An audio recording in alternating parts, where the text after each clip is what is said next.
ஒரு ஊரில் கமலாவும் விமலாவும் அவங்க அம்மாவும் சந்தோஷமாக வாழ்ந்து வந்தாங்க. இதில் கமலா பெரிய பணக்காரி, அப்படி இருந்தும் தங்கச்சி மேலே ரொம்ப பாசக்காரி. விமலா கொஞ்சம் ஏழைதா.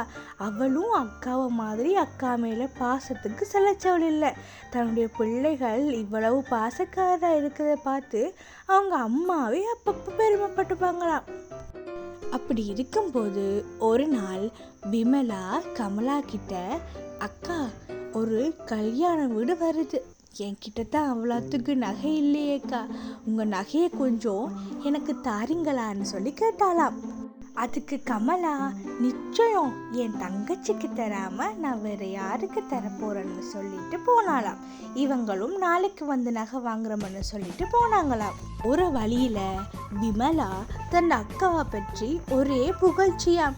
எங்க அக்காவை பார்த்தீங்களா அம்மா, நான் காசு கேட்டவுடனும் தருவாங்க, அதே மாதிரி நான் நகை கேட்டவுடனும் தந்துட்டாங்க, என் அக்கா ரொம்ப நல்லவங்க என்று சொல்லிக்கிட்டு விமலாவும் அவங்க அம்மாவும் போனாங்களாம்.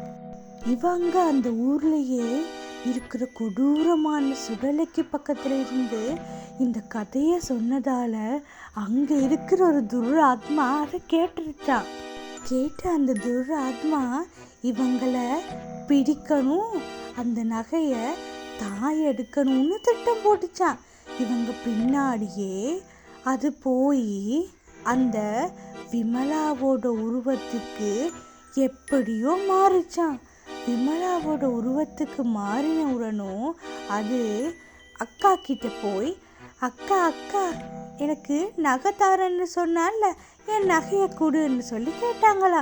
ஆனால் அக்காவுக்கு ஒரு சந்தேகம், இப்போத்தானே வந்து காலமை வாங்கிட்டு போகிறேன்னு சொன்னி, இப்போ என்ன கேட்குற, இப்போ வந்தேன்னு சொல்ல அதுக்கு அந்த பேய் சொல்லிச்சா, இல்லைக்கா நான் காலமை வலிக்கிட்டு நிற்கிற நேரம் இப்போ விரையலாது, அதால் இப்போயே நகையை தாங்கோ, நான் நகையை வாங்கி கொண்டு போகிறேன்னு சொல்லிச்சான். அப்போ சரின்னு சொல்லி அக்காவும் நகையை எடுத்து கொடுத்தாங்களாம். நகையை வாங்கினுடனும் சுடலைக்கு வந்த அந்த பேய்கள் எல்லாம் ஒன்றா சேர்ந்து நகையால பிரிய போறாங்க, நகையால பிரிய போறாங்க, அக்கா தாங்க நகை இந்த தங்கச்சி நகை, அக்கா தாங்க நகை இந்த தங்கச்சி நகை. விமலா அதிகாலை வந்து, அக்கா என் நகையை கொடு என்று சொல்லி கேட்க, கமலா என்ன விளையாடுற, அதுதான் நேற்றே வந்து நகையை வாங்கிட்டு போட்டால, அப்புறம் என்ன என்று சொல்லி சொன்னாலாம். அதுக்கு விமலா, அக்கா விளையாடாத, எனக்கு நேரம் போகுது கல்யாணத்துக்கு போகிறதுக்கு, சீக்கிரமாக நகையை கொடுக்கான்னு சொல்ல கமலாவுக்கு கோவம் வந்து, என்ன சொல்கிற, நேற்று ராத்திரி நீ தானே வந்து வாங்கிட்டு போனி, இப்போ என்ன புதுசாக கதைக்கிறன்னு சொல்ல கமலா விமலாவும் சண்டை பிடிக்க விளக்கிட்டாங்களாம். அதில் விமலா சொன்னாலாம், அக்கா உனக்கு நகைதாரத்துக்கு விருப்பம் இல்லைண்டா, அதை நேரம் சொல்லு, நீ ஏன் இப்படி பண்ணுறன்னு சொல்ல விமலா,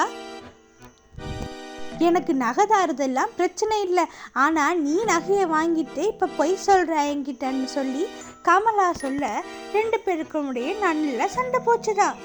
அதில் விமலாவும் அவசரப்பட்டு, உன்னையெல்லாம் நான் எவ்வளவு பாசம் வச்சிருந்த, ஒரு நகைக்காண்டி இப்படி நடிக்கிறியே என்று சொல்லி சொன்னாலாம். இதை கேட்ட கமலாவுக்கு ரொம்ப கோபம் வந்து, நீ மட்டும் என்னவா, என் புருஷனுக்கு உன் கூட பழகிறதே பெருசாக பிடிக்காது, நீ ஏழையா இருக்கன்னு சொல்லி, ஆனால் நான் தான் என் தங்கச்சி பாவம்னு உன் மேலே எவ்வளவு பாசம் வச்சிருந்தா நீ எனக்கே இப்படி துரோகம் பண்ணுறியே, என் நகையெல்லாம் என்ன பண்ணிட்ட, உனக்கு கஷ்டம்னு வித்துட்டியான்னு சொல்லி கோவத்தில் கேட்டாலாம். இதை கேட்ட விமலாக்கு மனசே உடைஞ்சு போச்சுதான். ஆனா அவங்க அம்மா நடந்தது எல்லாம் கேட்டுட்டு, சண்டை பிடிக்காதீங்க, நான் இதுக்கு ஒரு முடிவு கட்டுறேன்னு சொல்லி சுடலையை நோக்கி போனாங்களாம். இங்கே சுடலைக்கு போன அப்புறம்தான் தெரிஞ்சிச்சு, இந்த பேய்கள் தான் தண்டை புள்ள போல வேடமிட்டு வந்து நகையை வாங்கியிருக்குண்டு. சடனாக இவங்களும் அந்த பேயோடையே சேர்ந்து டான்ஸ் ஆட வலிக்கிட்டாங்களாம். பேய்களுக்கு இவங்களை பெருசாக அடையாளமே தெரியலை. சரின்னு சொல்லி ஆடிக்கட்டு இருக்கும்போதே நகையை ஒருத்தர் தூக்கி தூக்கி போட்டாங்களாம். அப்படி தூக்கி போடும்போது பாட்டிமா தன்கிட்ட வரும்போது அதை கீழே போகிற மாதிரி விழுத்திட்டு அதை எடுத்து தன்னுடைய சட்டையில் வச்சாங்களாம்.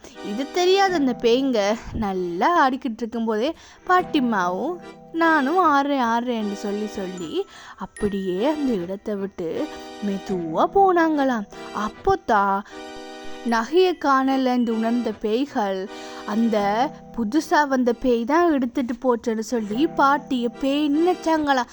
ஆனால் தங்களுக்குள்ள யாரோ தான் அந்த பேய் என்ன செய்வாங்க, கோவத்தில் தங்களை தானே அடித்து மந்திர சாபங்களை பயன்படுத்தினால அந்த சுடலை இருந்த பேய்கள் எல்லாம் அழிஞ்சு போச்சுதான். வீட்டுக்கு வந்த பாட்டி நடந்த உண்மையெல்லாம் பிள்ளைங்க கிட்ட சொன்னாங்களாம். அப்போ 2 பேரும் மற்றவங்களை பேசிட்டமேன்னு சொல்லி ரொம்ப வருத்தப்பட்டாங்களாம். ஆனால் பாட்டி அப்போ சொன்னாங்களாம், என்னதான் கோபம் வந்தாலும் சகோதரர்கள் என்று சொல்லி சொன்னால் அன்பாக இருக்கணும். ஏன்னு சொல்லி சொன்னால் சகோதரங்கள் என்பது தனிய உடன்பிறப்புகள் மட்டுமல்ல, எங்களுக்காக பிறந்த இன்னொரு உயிர். சகோதரர்கள் என்றாலே அன்பாக தான் இருக்கணும். ஏன்னா சகோதரர்கள் இல்லாதவர்களுக்கு தான் சகோதரன் அன்பே தெரியும். இந்த நகை காசு எல்லாமே கொஞ்ச காலத்துக்கு தான் இருக்கும். ஆனால் அன்புன்றது அப்படி இல்லை. அதால் இனிமேல் அன்பாக இருங்கன்னு சொல்லி பாட்டி சொன்னாங்களாம். இதை கேட்ட கமலா விமலாவும் அதை ஒத்துக்கொண்டாங்களாம். இந்த மாதிரி கதைகளுக்கு சேனலை சப்ஸ்கிரைப் பண்ணுங்க.